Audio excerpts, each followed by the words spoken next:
of Pause and Reflect starting on the 24th. And I will start with giving a brief update on the executive board and the decisions that were taken, and then I'll finish with a little bit of an intro and share with all of you some of the exciting topics that were discussed with all of the members. Firstly, the executive board approved the list of 11 candidates for the IOC Athletes Commission election in Milano Cortina. Two of these athletes will be elected to join the commission, replacing the chair, Emma Terrell and Astrid, whose mandates are coming to an end. And for a full list of the incredible 11 athletes, please have a look on our website. And good luck to all of them. We took a decision on medal reallocation. There was a medal reallocation from the London 2012s in the 1500-meter event in athletics due to an anti-doping rule violation.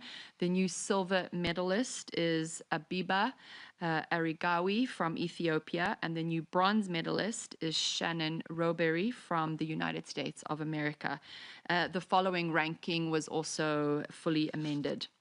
We then went on to get a report from the Ethics Commission, and we would like to announce that as Mr. Ban Ki-moon, who has served his second four-year term mandates, has come to an end, the statutes, as per the Ethics Commission, allows for the longest-serving independent member of the Commission to serve as interim chair, and that will be Patricia O'Brien, and she will be serving as the interim chair until elections are given in the next session, which will be in Milano Cortina. Moving on, we heard from the various coordination commissions and organizing committees, and we'd like to focus on Milano Cortina and LA 2028. Milano Cortina and LA are both on track. 2 weeks ago, we were in Rome, and I was in Rome to visit Her Excellency, the Prime Minister Meloni, and to get firsthand experience of her unwavering support for the movement and for Milano Cortina. And I'd just like to personally thank her and her government for the engagement that they've had with our Coordination Commission as well as the OCOG. There are some really incredible engagements that Milano Cortina shared with us.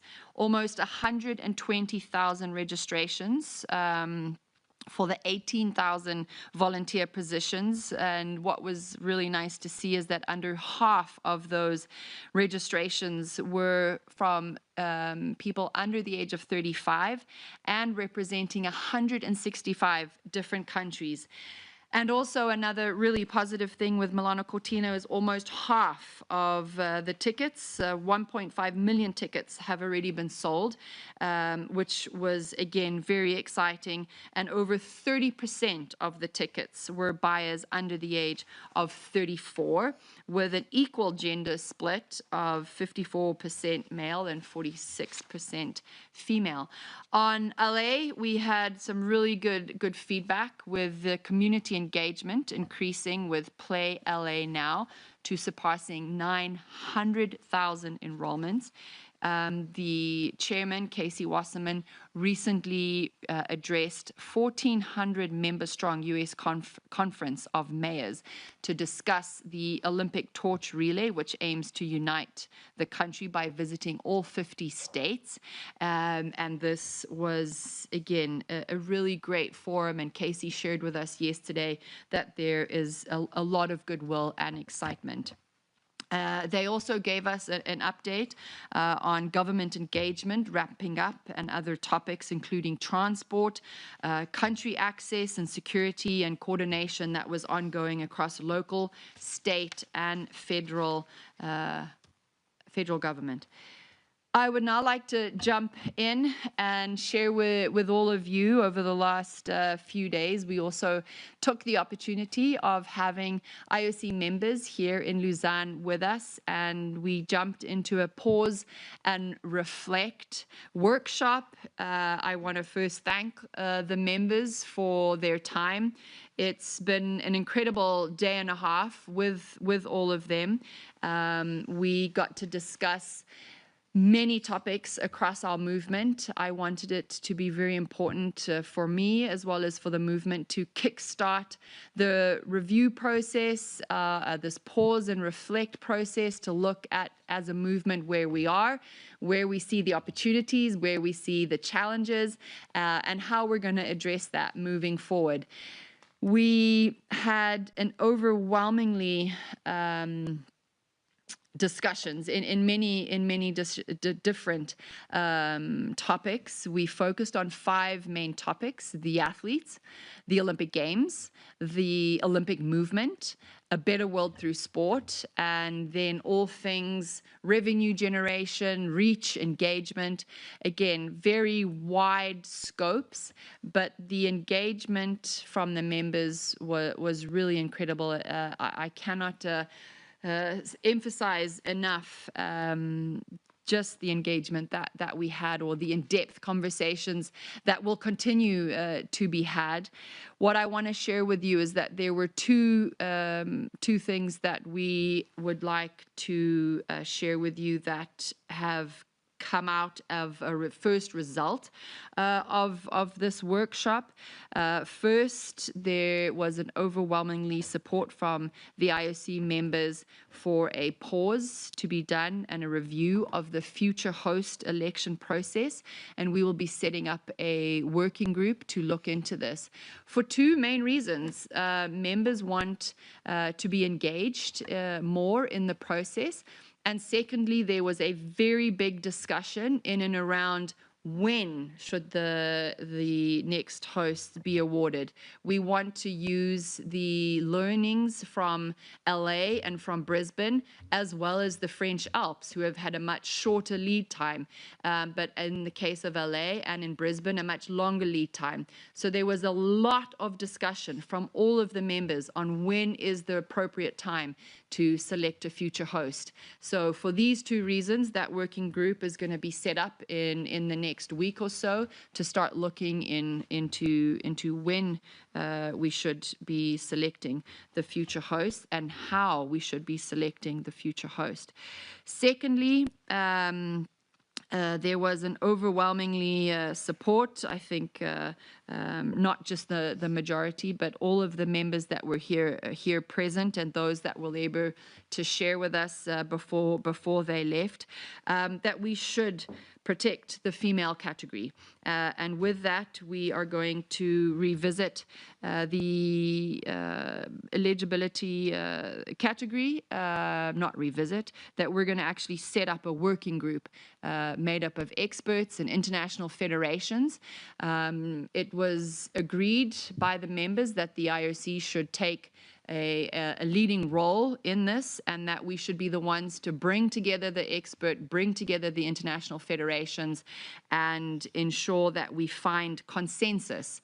We understand that there will be differences depending on the sports, but it was fully agreed that as members and as the IOC, we should make the effort to place emphasis on the protection of the female category, and that we should ensure that this is done in consensus with all the stakeholders.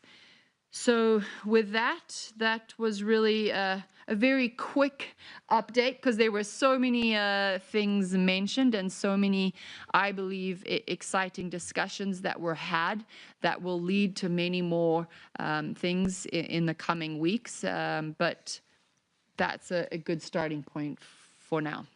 Thank you very much, President. Okay, we have nearly 60 people online, so we're going to try and rattle through these as quickly as we can. Let us start with Graham Dunbar from Associated Press. Graham, you have the first question, please, to the President.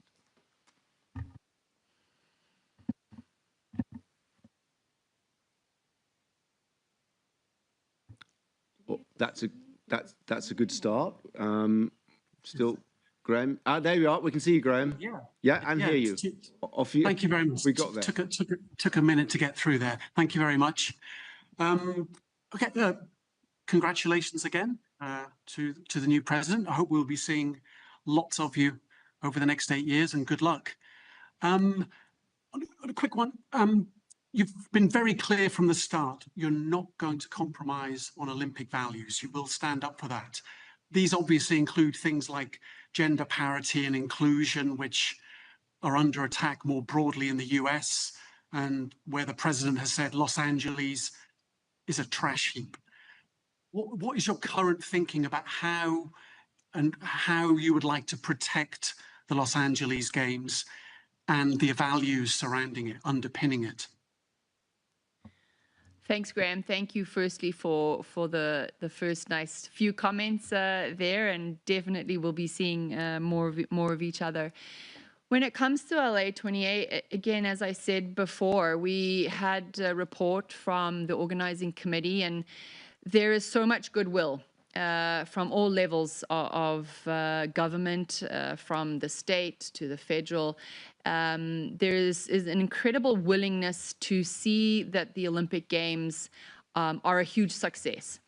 So the reason I mention that is because that gives us faith as the Olympic movement that that platform will be there for us to ensure that our values are stuck to, but that our values will also be heard, and that we will be able to ensure successful games for our athletes, and not just our athletes, but for athletes around the world that are so looking forward to the success of the LA 2028 Games.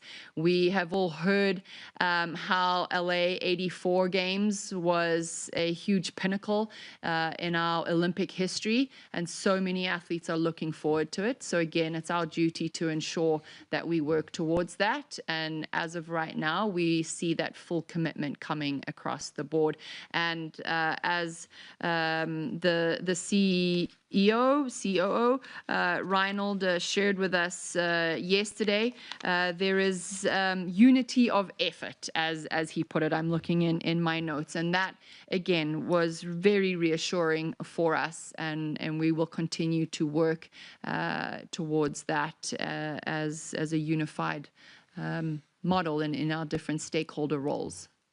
Thank you, Graham. Thank you. Let's go to over to Salt Lake City. I think it's Lisa Roche from Deseret News. Welcome, Lisa.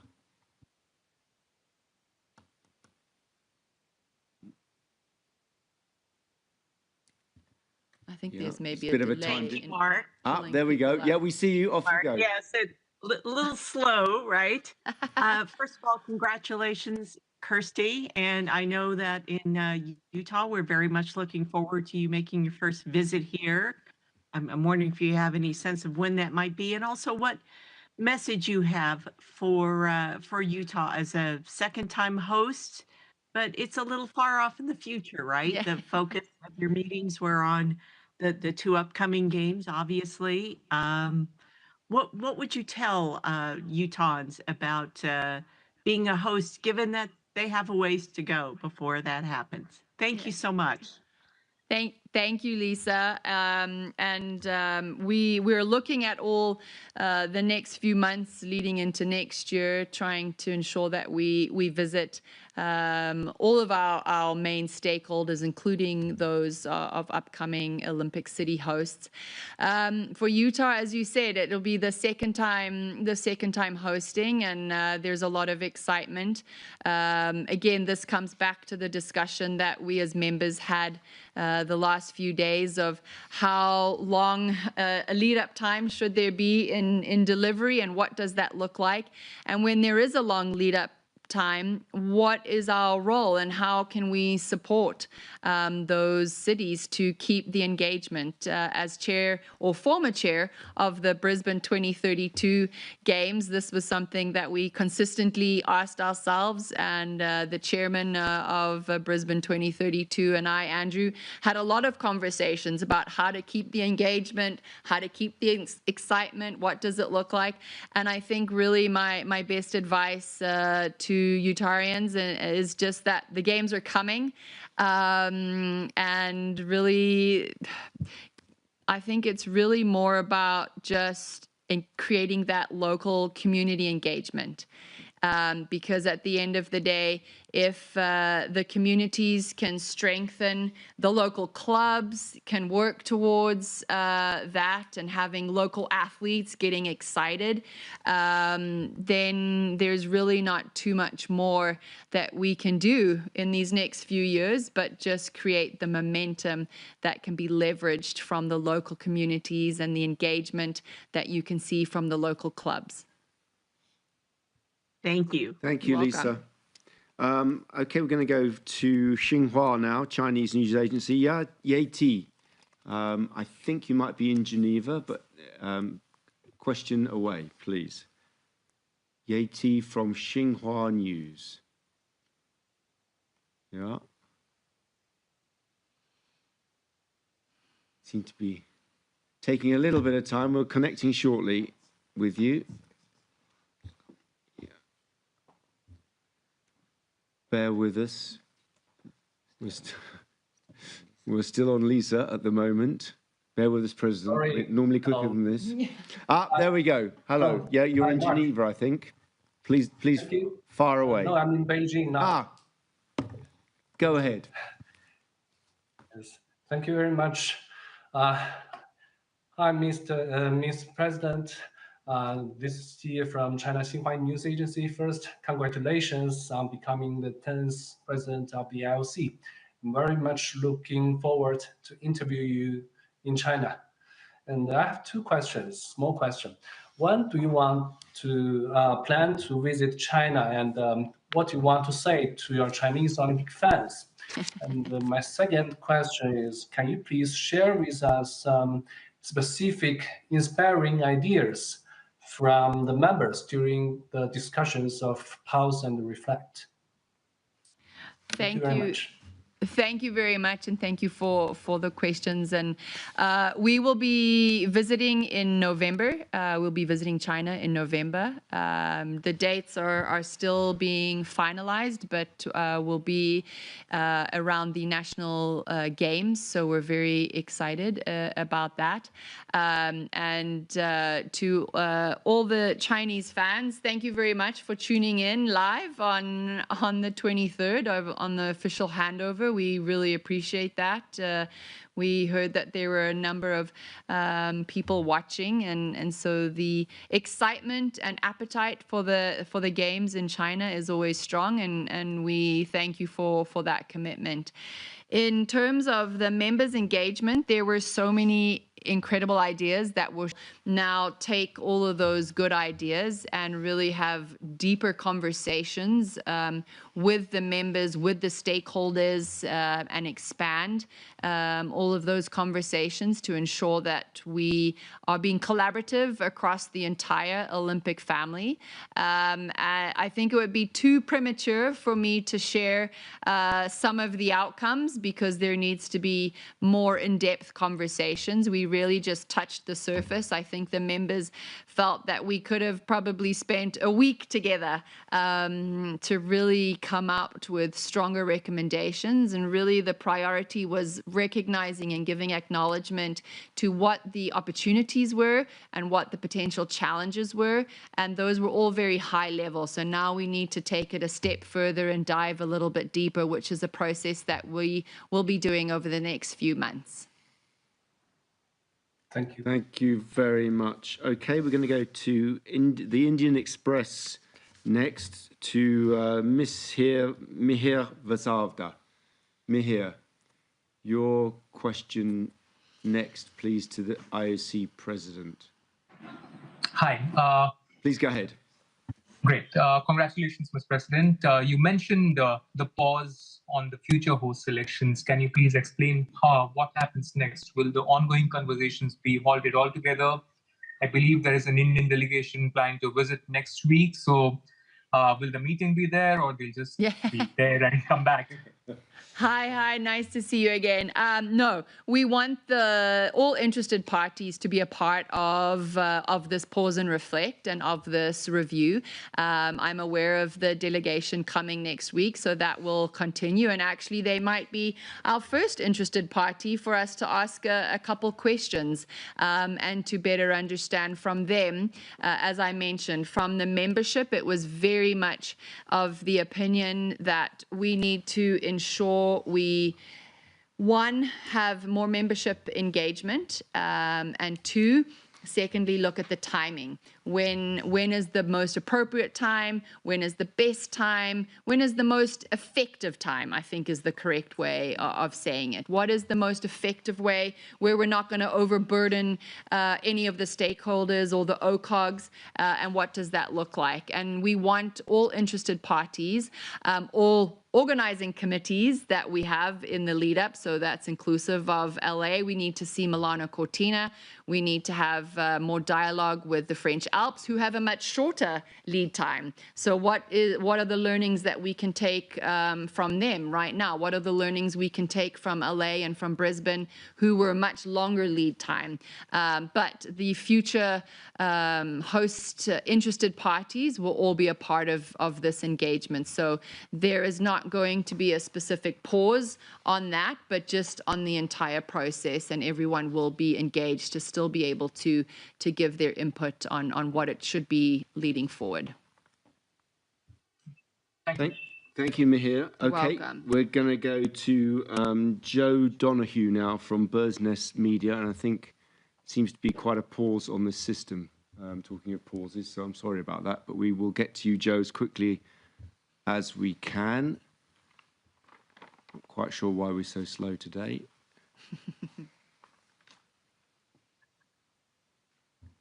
Mark, hey, thank you so much for the time. Please go ahead. Alrighty. And first off, again, President Coventry, thank you so much and congratulations. You've been in this transitionary role for the last few months. As you now sit at the start of your presidency officially, was there anything that you learned from your predecessor, from President Bach, that surprised you? And what did you learn over these months that excited you about starting in this role?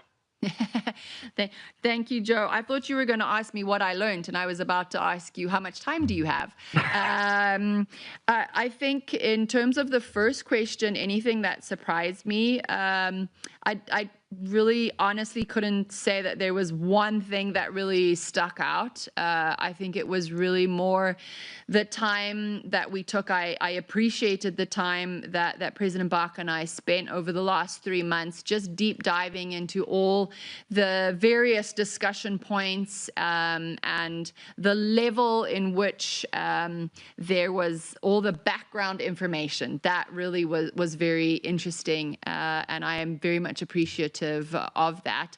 And yes, of course, there were numerous things that were exciting in the conversations that we had. But I think really I have to, and I'm going to keep coming back, sound like a bit of a broken record, but come back to the members' engagement that we just had on the 24th and yesterday, where we wrapped it up at the end of the half day yesterday. And just the excitement that there is around the different opportunities, but also the excitement around coming up with solutions on the challenges.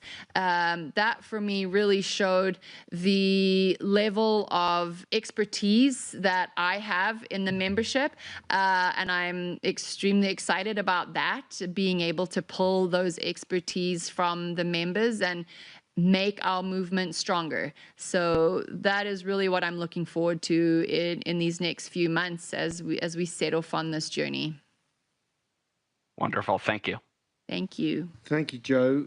Okay, we are now going to Ukraine. We're going to go to Konstantin Vavarik, a regular participant. Konstantin, if you're there. Yeah, Please go ahead. Thank you for the opportunity and congratulations, Ms. Coventry, on your election. The question is, how would you evaluate, did you have a chance to look back on the current individual neutral athletes criteria? Are you planning to any kind of reevaluate them? And are you ready for an official visit to Ukraine to evaluate the state of the destroyed sports infrastructure that is going right now here? Thank you. Thank you, Konstantin. We did not, in this executive board, we did not get into any revision of neutral athletes. That was not on the agenda. It will be on the agenda in the coming months, in the future executive board meetings. On your second question on visiting, as I'd said, I think to one or two of the other reporters, we're going to try and make ensure that we visit all of our stakeholders, and that will at some point include all of the NOCs around the world, all of the international federations, as well as all of our top sponsors and media rights holders. So once we know what that looks like, and that will be not done in 1 month or 2 months, but over the next few months into next year, we'll keep you posted on that. Thank you. Thank you. Thank you very much. We're going to go, I think, to Canada. Robert Livingston. Robert Livingston from Games Bids. I think that's where you are. Robert, please ask your question. I think you're... No, we still don't have you. Hi. Yep, Hi go there. ahead. Sorry, Thanks. it took a little long. Thanks, Mark. Thanks, President. Just regarding the bid process, once again, how much change are you open to, and how much will things stay within the, I guess, the recent reforms that have happened? And also, what will this mean to the Swiss 2038 Winter Games bid, where there's kind of this window of opportunity for them? What can they expect? So I think, Robert, thank you for the question. Firstly, as I had said, I think from our friend from the Indian Express, all of the interested parties are going to be a part of this consultation and this review. I think secondly, the members were in agreement that the way we used to do things is not where we want to go. There's been some very good reforms to get the future host and the selection of host cities to date. But it just felt, and they felt, that we wanted to be included in the process a little bit more, and really to be able to better understand the process. If you're not sitting on the Future Host Commission, you're obviously not getting as much information, and it's such an important part of what we do. And members get asked a lot in their own home countries, what's happening, where is it going, that they want to better educate themselves. And so this is really the key points that we will be looking at in terms of the review. There's been very many steps taken to get the process to where it is, very good steps, but it's really how do we now include the members so that they can also be educated on those steps taken. And then secondly, again, it came up very strongly on when do we award the games and what does that look like. So those are really the two points that led us to taking this step forward of let's have a reflect, let's have a review of the process to really analyze when is the best time to award the games and how can we have a bit more involvement from the members. And the Swiss bid for 2038? As I said, with the existing bids that are all there, they're all going to be a part of the process, and no one's suddenly going to be excluded. There's not going to be any specific opportunities that might outweigh one or the other, but everyone's going to have a chance to be a part of this review process. So that promise to Switzerland for 2038, or that open window, is that not applicable anymore?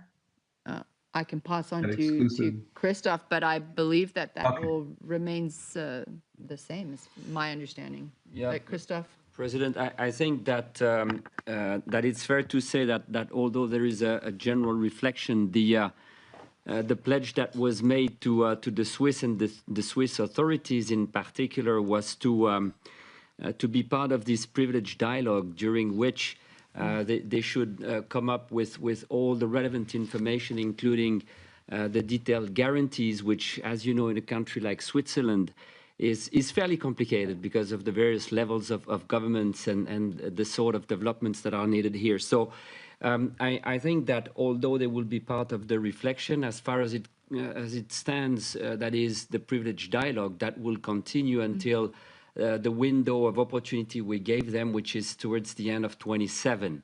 So that work continues, and all the further developments will then have to be factored in when it comes to finalizing this project.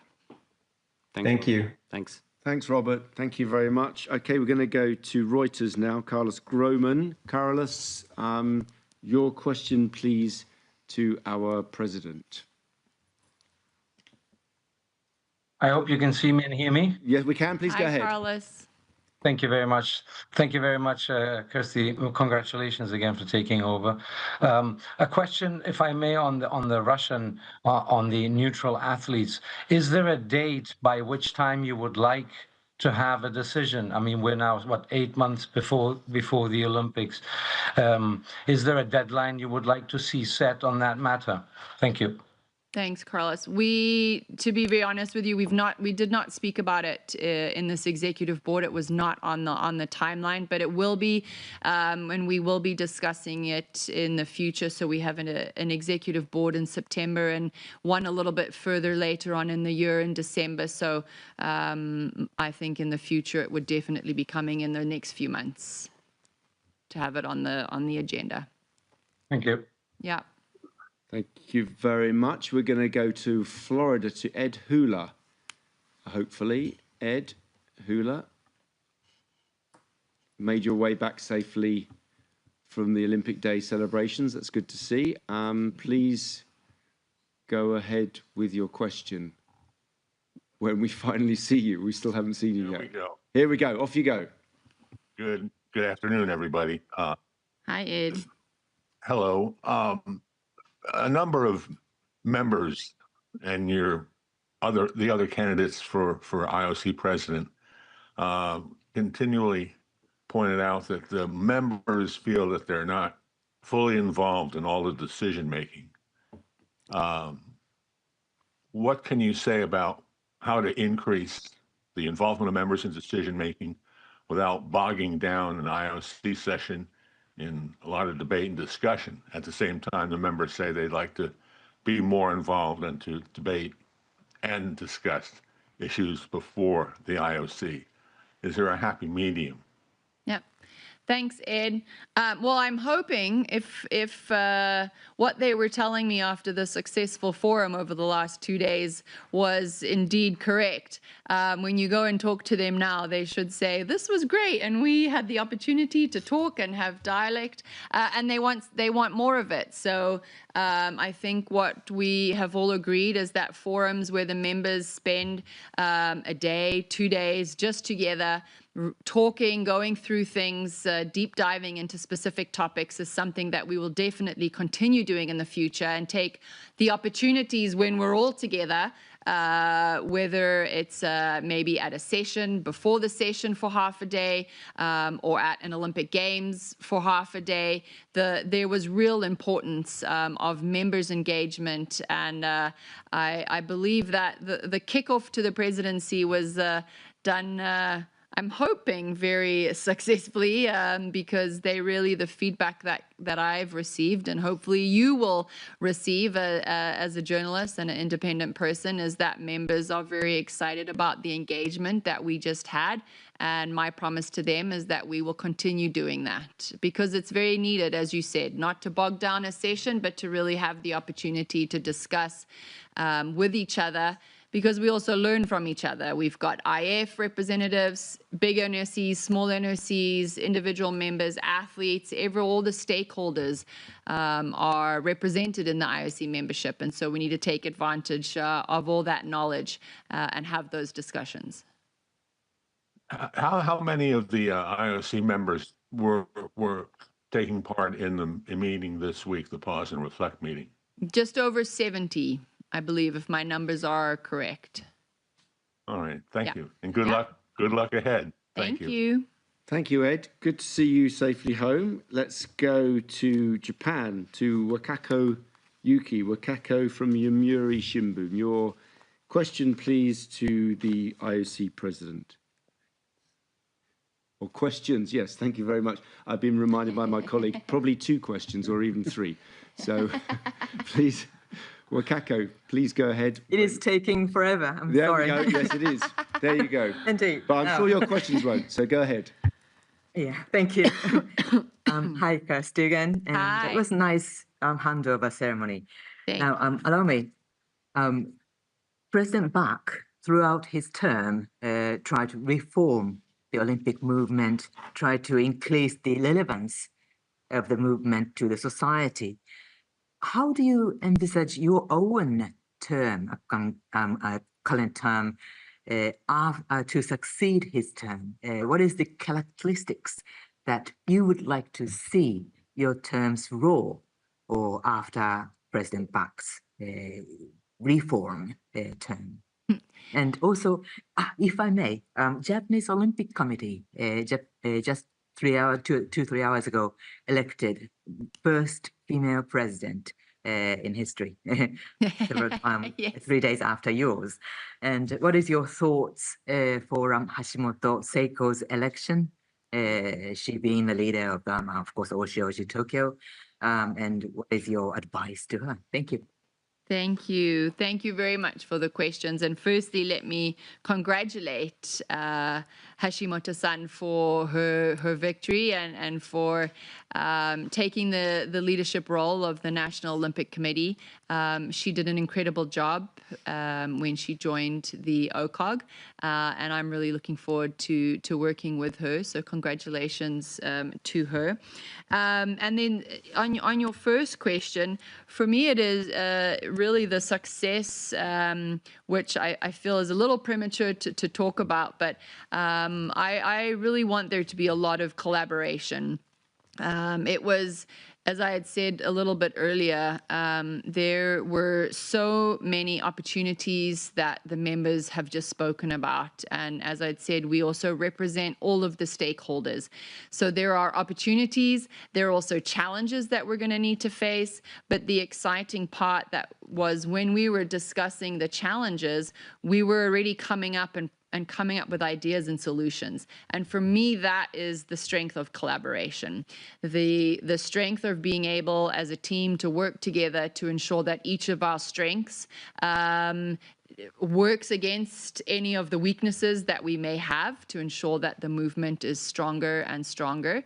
And we have some really very clear ways, I believe, already after just a day and a half of where we all find common ground and where we can all see those early successes taking place. There needs to be a little bit more work done in how we're going to do that and what that looks like. And I'm looking forward to, in the coming months, sharing that in more detail with all of you.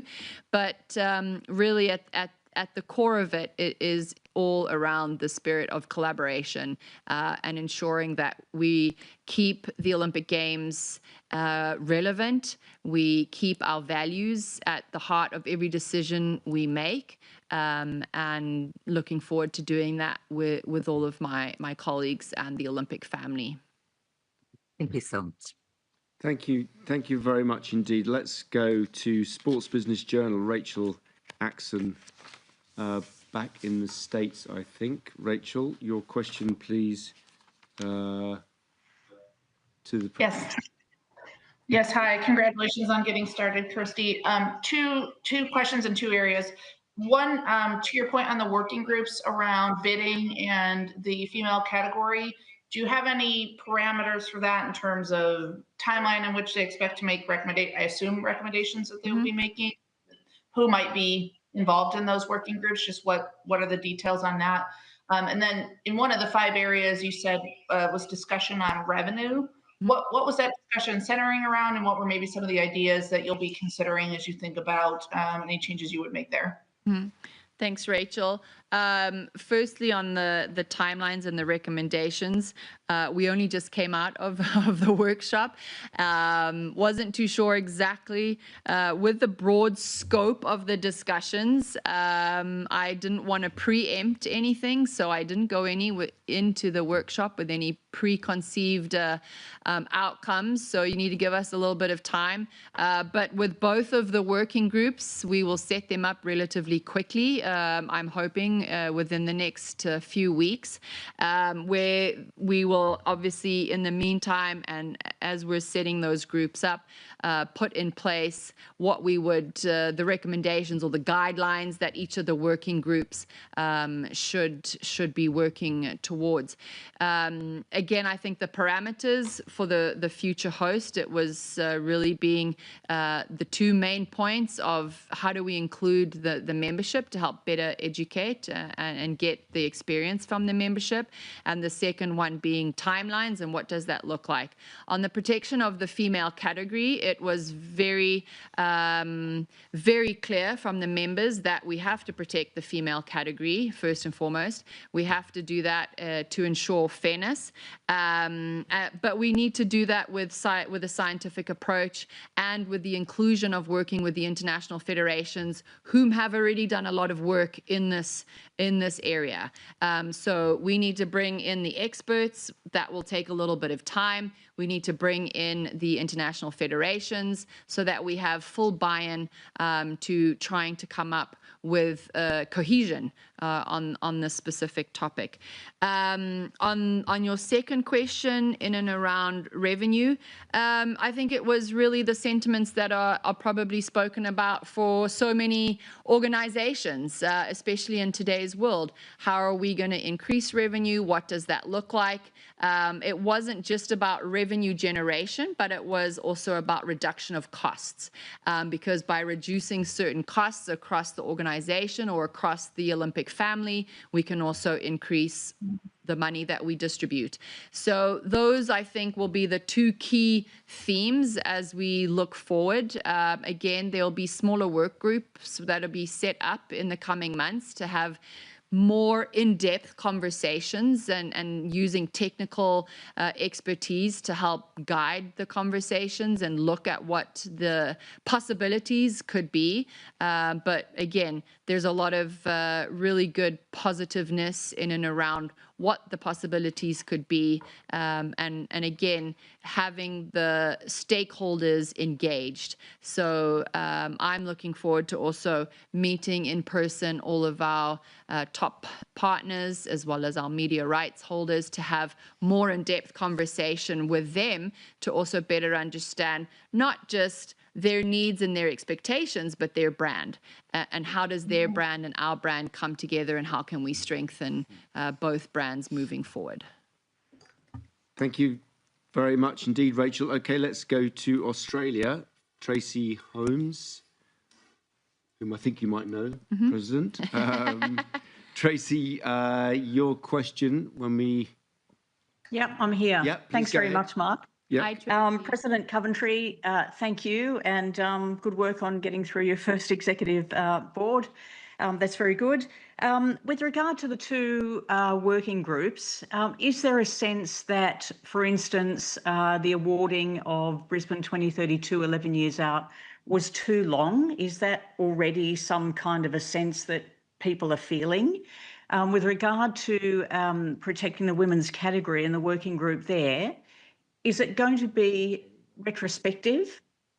And I'm asking this in particular because of the challenges that were put around all of Paris. It was a bit of a shadow over the boxing. And we see this week that Umar Kremlev has again come out and made his statements about women's boxing. So I wonder if the work of that working group will be applied retrospectively in any way, depending on what their decision is. Thanks, Tracy. I think firstly on the second one, we're not going to be doing anything retrospectively. We're going to be looking forward. And that was very, again, from the members that were here, it was what are we learning from the past and how are we going to leverage that and move that forward to the future, and how are we going to strengthen anything that we do across the movement as we move into the future. And this is really what the working group is going to look at. Your first question, LA and Brisbane were both awarded 11 years. And so I think, again, looking at the two, and LA now being 3 years out, we have had a lot of conversations with Casey and his team that we can reference and go back to, and we're already starting to do that, and then compare what they're telling us, what Brisbane is telling us, but then it's also to make reference to the French Alps, which is in 2030, and they have a much shorter lead time.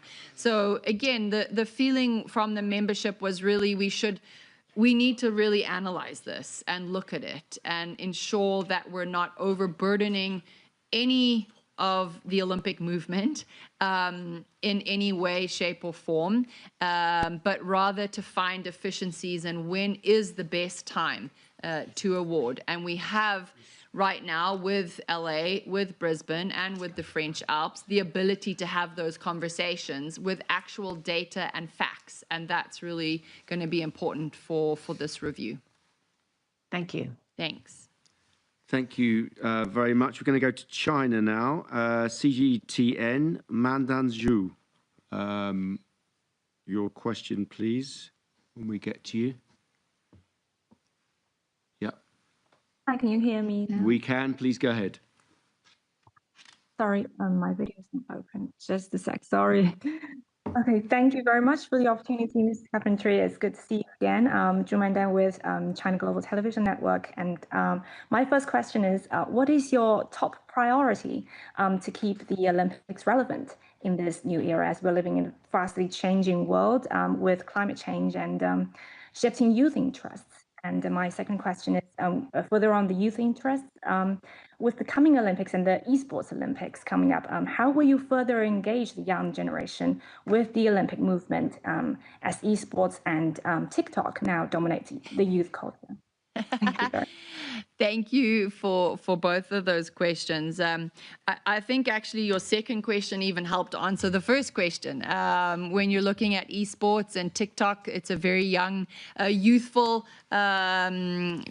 parts of our communities that are taking part in both TikTok and esports. And as the Olympic movement, we have recognized that we need to not just have a space in these environments, but we need to fully understand the environments, because the way in which we engage with the youth on those platforms is very different to how we would engage on a Facebook or on X or in an email or on WhatsApp. I was talking to my niece and nephew the other day, and their WhatsApps were basically LOL something something, and I had to decipher it because everything had been shortened. So again, how we communicate, I think that is at the end of the day what we as a membership need to look at and speak about is how are we going to communicate to the younger generation? What does that look like? It's very different in today's world with the things that are popular with them. But there is a lot more understanding that we've also realized amongst the membership, because a lot of us have young children, and we can get to hear from them daily on what their expectations of us, our movement, are, and we need to leverage off of that. We know that we have to find new innovative ways, and I think this is also where we can leverage our AI and the AI agenda that was I think launched last year, if I'm not mistaken, last year. But there's a lot of really good ideas in the AI agenda on how to engage and what that looks like and how we can do that across many different regions of the globe, because that's also really important when it comes to universality and speaking to everybody. And in terms of AI and technology, you can now adapt to take into account the cultural differences when we're communicating to all 206 national Olympic committees and athletes around the world. So these are the platforms that I hope we're going to be, not hope, but I know that we will be implementing and we will be using to have better engagement with the younger generation as we move forward as an Olympic movement. Thank you very much, President Coventry. We are fast approaching the end. Going to try and get 2 or 3 more in. Lots of questions we're getting through. Let's go to the UK. Jamie Gardner from Press Association from PA. Jamie, your question, please.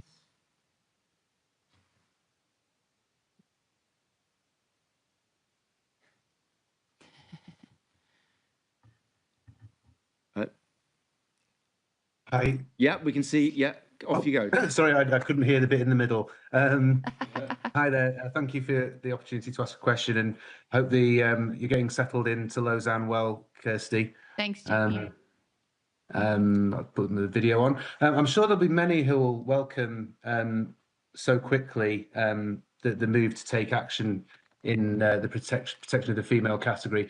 I just wanted to ask you, to what extent did you get the sense from the members that this was a decision influenced by what happened in the boxing tournament last summer? And if the working group recommends that for sex-affected sports like athletics, which has already gone down the line of cheek swabbing, is that something that you would endorse and that you think could become a consensus position for sex-affected sports? I think firstly on the second part of the question, it's too early to preempt what the medical experts, and it was very clear from the membership that the discussion around this has to be done with scientific approaches and scientific and medical research at the core, so that we are looking at the facts and the nuances, and again the inclusion of the international federations that have done so much of this work. One of those being World Athletics, having a seat at the table to share with us how and what they can share with us when it pertains specifically to their sport, because every sport is slightly different.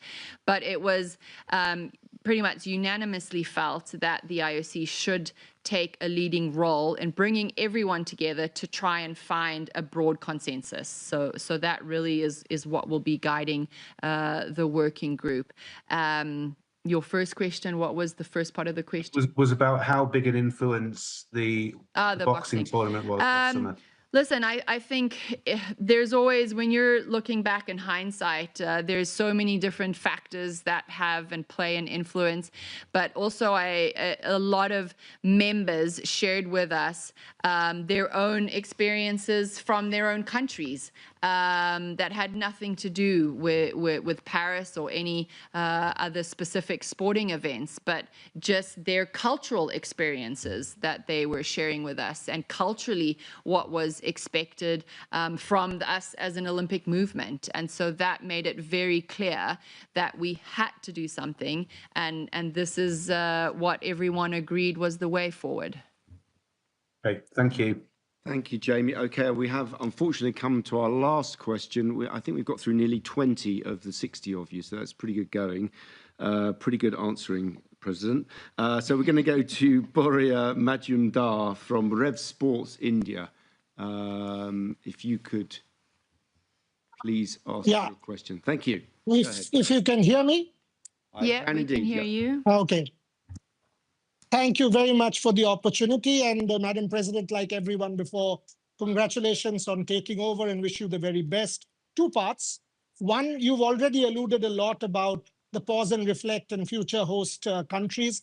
But just to understand from you a little better, one thing when I see the history of the Olympic movement as a historian, I see Global South still very neglected or not being integrated within the framework of the movement. So India specifically and the Global South more generally, how significant is it for you to try and integrate the Global South within the framework of the movement? And the second part, given what the world is seeing at this point in time, the trials and tribulations, every other sport is a sport, any sporting event. And the Olympic movement is perhaps the only movement which goes beyond. So how do you kind of see the role of you as a person, as the head of the Olympic family and the movement in this challenging world? Is it more relevant than ever before in the next few years under your presidency?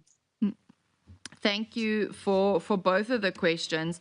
I think as you said, when you look at the history, yes, the Global South in terms of host cities is not really represented at all. But my job, especially as the IOC president, is to ensure that the policies are in place to allow for anyone and everyone to have the ability to host the games.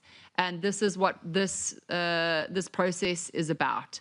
And as I had said previously, the Future Hosts Committee and the processes that have been put into place now with targeted dialogue really works towards having a targeted dialogue with all interested parties, not just to help broaden the opportunities for more countries, but to have a better understanding of what it takes, what is needed to deliver the games, because that's also very important. So again, this is a part of the process. It will continue to be a part of the process to ensure, and I believe even from President Bach, when we took the reforms, part of the revised way in which we do things is to ensure that we open up for new opportunities across the globe. So that's answering the first one. The second one is, I think that sport plays an incredibly important role in today's world, and especially the Olympic Games, where we see the best of humanity. We see compassion for others. We see athletes who are sometimes fail, and a fellow athlete picks them up and helps them get across the finishing line. You see grit, you see determination, you see teamwork, all things and all messages that are not just relevant, but have to be passed to the younger generation today to remind them and to show them that it's not all doom and gloom, and that we are actually, if we can celebrate in the diversity that we are and that we have, we can really work towards creating something great. Thank you very much, President. Thank you. Thank you very much, President. That seems like a very good place to end it. We crept over our time. I do apologise. We went to just about every region of the world. We went to many countries. So thank you very much. For those of you who we couldn't get to, I'm very sorry, but we will try to take your questions next time if we can. I'd like to also thank Christophe Duby for being here, and also obviously James McLeod for his great contribution to the press conference. Thank you, James. Thank you, President, and thank you everybody online.